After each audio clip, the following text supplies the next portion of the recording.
So welcome back to another episode of Cheapskate Garage. This is going to be part 2 of the PerTronix 512 box install. Let me show you right now. This is my new billet distributor. I have a set of bushings down there. I want to set this distributor to lock out at X amount of degrees. I'm not sure what that is yet. Alright, so we took this little nut off.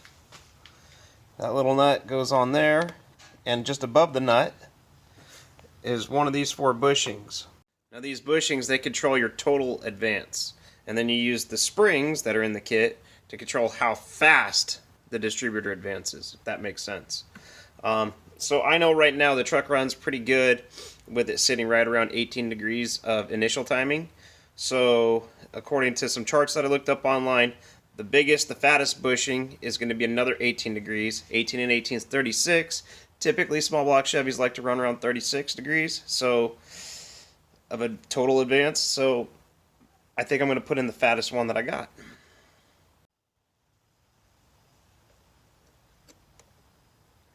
Today I'm a doctor. Come on, slide in there. Well, that goes in there like that. Now I gotta fight that nut. I'm not gonna be able to record it at the same time. This really wasn't that bad.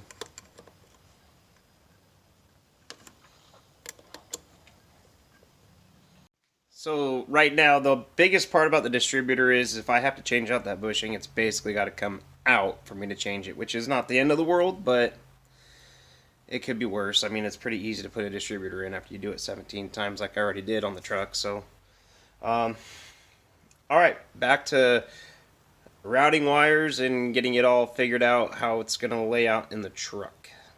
So if I'm reading this correctly, on the coil wires, the 2 wires attached to the coil can create an EMI, electromagnetic interference. Keep these wires isolated from the trigger wires. Okay, that's good to know.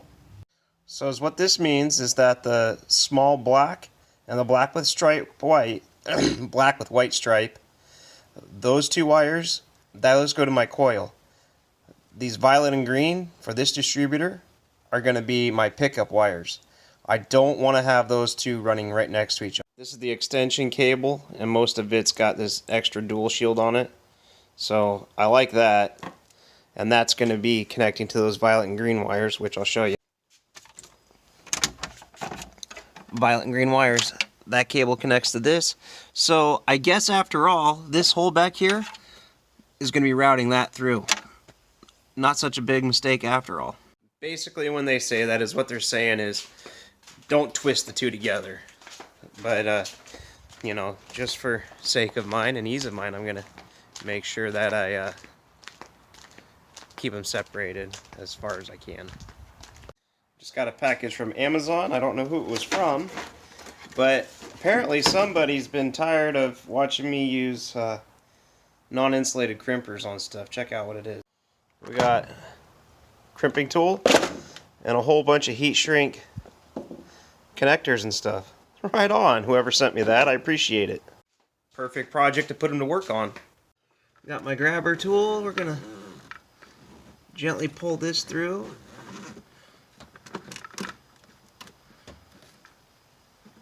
Come on, it's right there.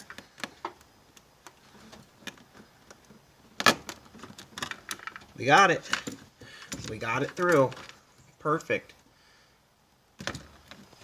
Take that off. Throw that up there.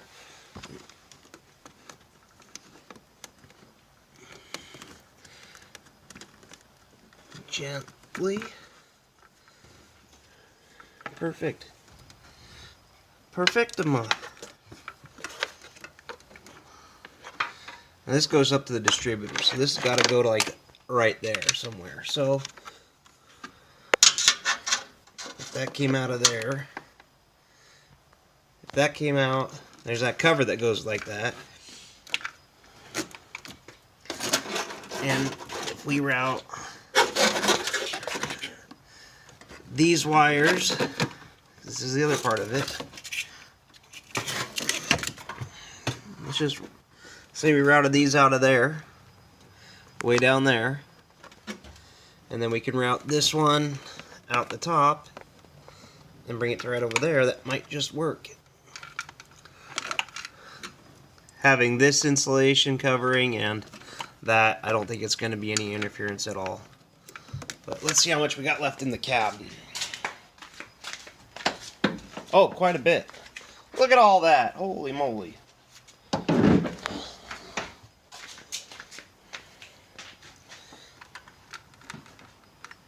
That's probably all we need to do, so I'm going to go take care of inside of there because that should be... Now I can button up completely. Button up this PerTronix box up here and install it. Sounds like I'm about to have a surprise visitor. Hey bud, what's up? What are you doing?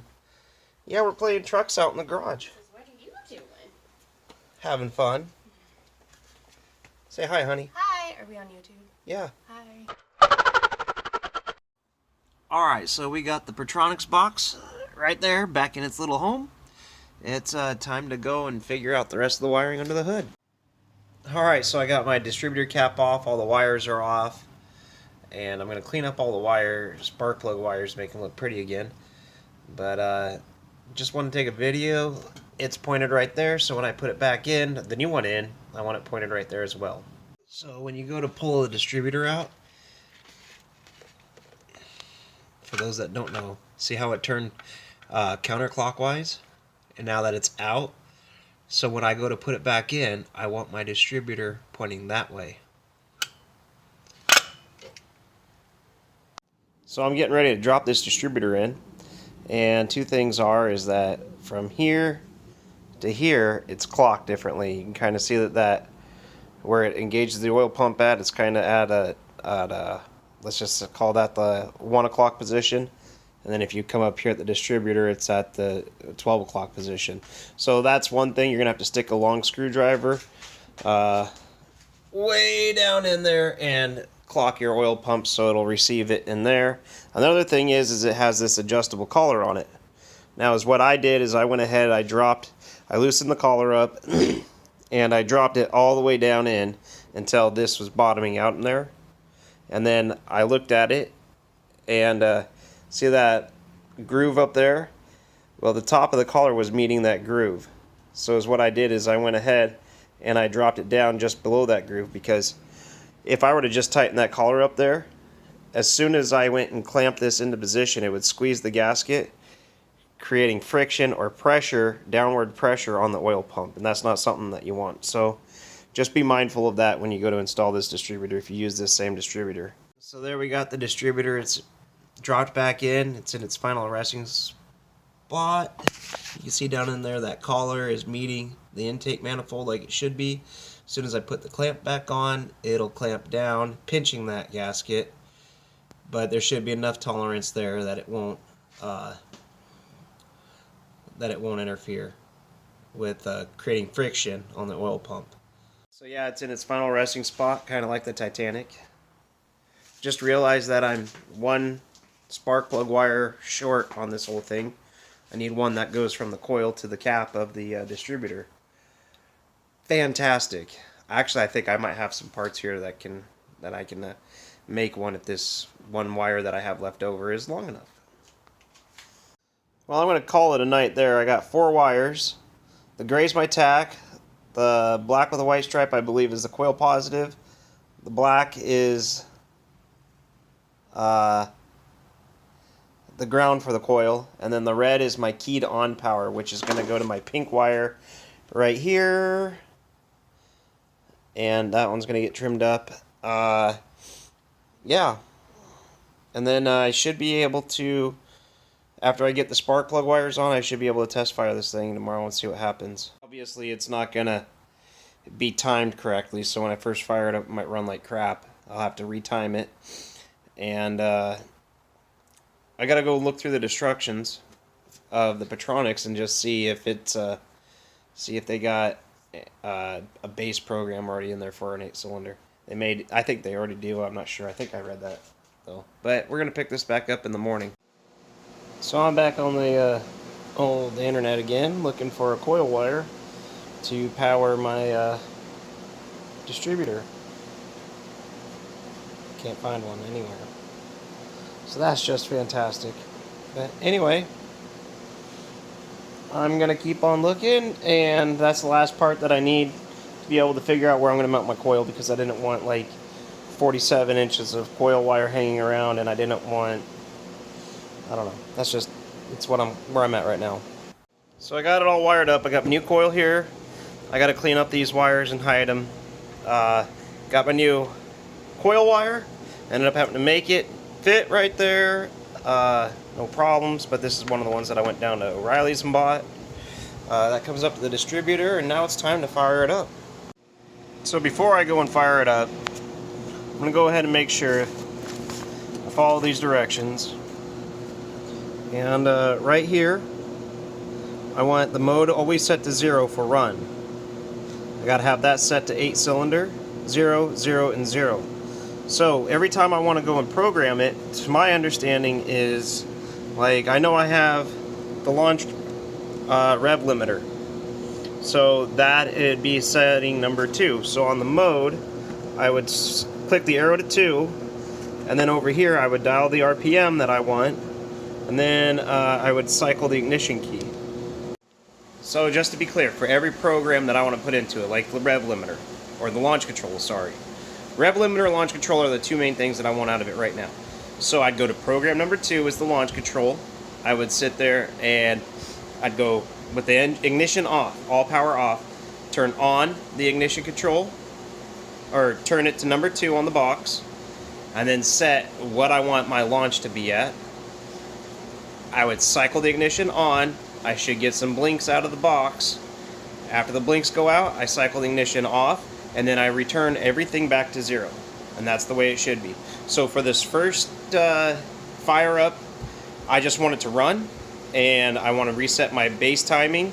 And remember, in that new distributor, I might have to change one of the advanced bushings in it. I don't know yet if I'm going to have to or not. We're going to just figure out and see where it is when we do it. So let's just see if we can get initial timing set real quick. So here's the box. The lights are lit up, and this one is not set to 0.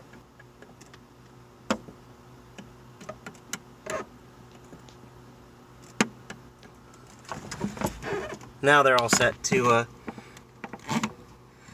well, what I see in the camera, they're set to 0. Cylinder mode's 8. Let's fire it up and see what happens.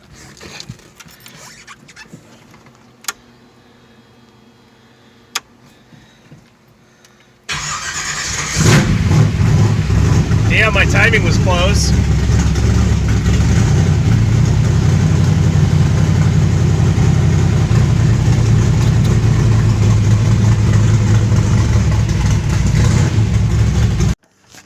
Alright, so here we got, I'm going to set the launch control. I got it on program 2. I want to set it at, let's go, 3,500. Right there. We're going to cycle the ignition on. 2, 3. That was like 3 blinks on it.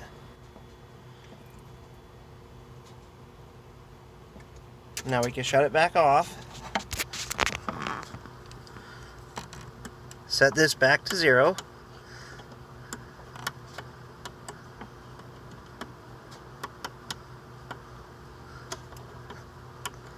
And that should set it.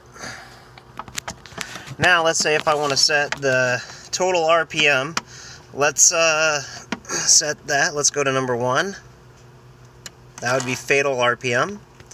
And let's just go to 4, 5, 6. Well, let's just do a test, and let's go 5,000 for now. So I should get ignition cut when that happens. So 5,000 RPM set, and let's cycle the key.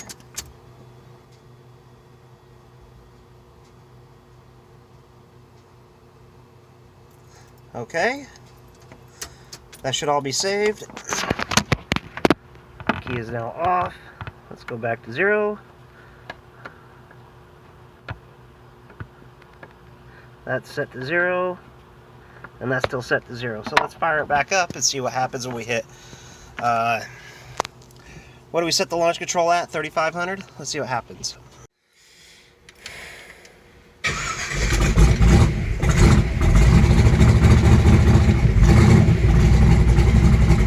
We'll do the launch control first.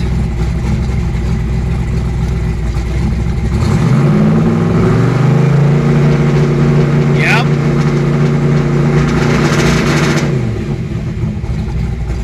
That was working. We got good oil pressure. The engine's not really warmed up yet. Let's hit 5,000, see what happens.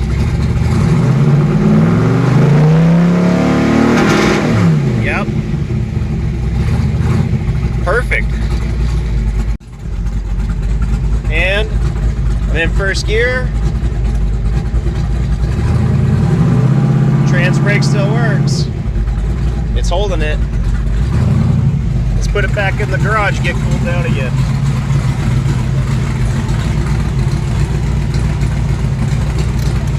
Now we're on to project number 2. The next video will be installing bucket seats. So all in all, this PerTronix Ignition should help me get a little bit faster. It'll allow me to set the RPM on the launch line. I'm not sitting there playing with the throttle anymore, trying to like not rev too high, because then you just burn the tires off when you launch. And it'll let me go full throttle too. So the cool thing is at a track, when I get there, if I make a pass and, oh, I think I could leave harder, well, then I could just dial it up to 3,800 RPM. And if it's still not spinning on the launch, then I could dial it up to maybe 4,000 RPM. I could keep going all the way up to, you know, shit, I guess really high if I wanted to. But yeah, so it's all working. I'm gonna go ahead and set the digital cutoff to 6,500 for the fatal rev limit and see what happens. Or not see what happens, but that's where it's gonna be set to for this motor. Anyway, if you got any questions, go ahead and comment down below. And thanks for watching, thanks for subscribing, I appreciate you all.